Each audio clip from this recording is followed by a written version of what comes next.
malabong mata ko.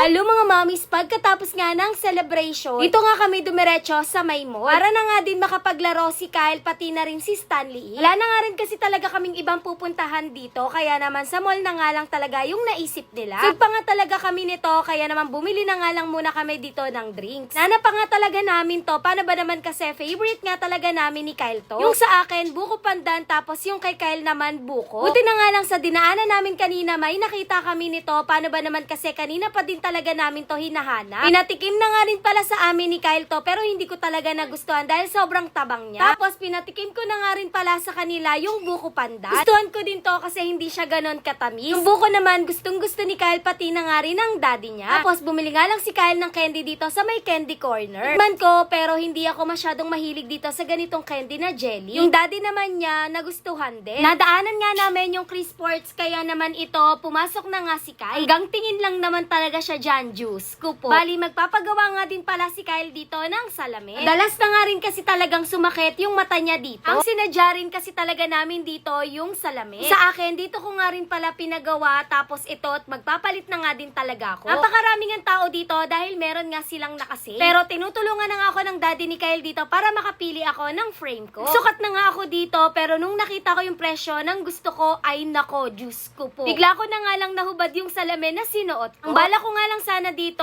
yung lens lang yung papapalitan ko. Dahil yung frame kasi talaga nito, gustong gusto ko, pero wala na nga din talaga kasi akong makita na ganito. Ay, dito nga daw namin pinagawa to, ang sabi sa amin, ipirma pa din talaga kami ng waiver. So, kapag nag-crack siya, wala na silang sagot doon. Ang mahal din ang babayaran namin kapag lens lang din. So, hindi na rin ako umagri. Kaya naman tinulungan talaga ako ng daddy ni Kyle dito na magsukat ng mga frame, tapos tinitingnan niya nga kung bagay sa akin. Alam niyo bang, wala talaga akong nagustuhan, sumakit na lang talaga yung ulo ko. Nadaanan nga ulit namin yung Chris Sports, kaya naman pumasok nga si Kyle dito. Diyos ko po. Malis na nga din kami kaagad doon dahil baka nga hinahanap na kami. Tapos may pinuntahan nga ulit kami dito para nga makatingin ulit ako ng salamin. Dami talagang magagandang frame, pero ako kasi ang gusto ko lang talaga yung pinaka-plastic nga yung nasa ilong niya. Bana rin kasi talaga yung mga lumalabas ngayon, yung parang malambot siya, ganon. Pero okay naman sana ako kasi sobrang pawisin ko, baka madulas lang din sa ilong ko yun. Unang-una ko kasing salamin, ganon din yung sa akin. Pero pinalitan nga din agad ng daddy ni Kyle dahil nahihirapan nga ako. Bali, magpapatingin na nga rin pala si Kyle dito ng mata niya. Habang ako naman ay nagsusukat nga ng salamin dito. Si Kyle kasi kapag nagsukat yan ng frame, okay na agad sa kanya yun. Kapag nakita niyang komportable siya, tapos maganda sa kanya. Ayaw na nga rin niya na pinapakialamanan siya at ayaw niya yung mabusisi talaga. Gusto niya kung ano yung una niyang nakita, yun na lang talaga yung kukunin niya. Bali, tawang-tawa nga ako dito kay Kyle. Paano daw ba naman kasi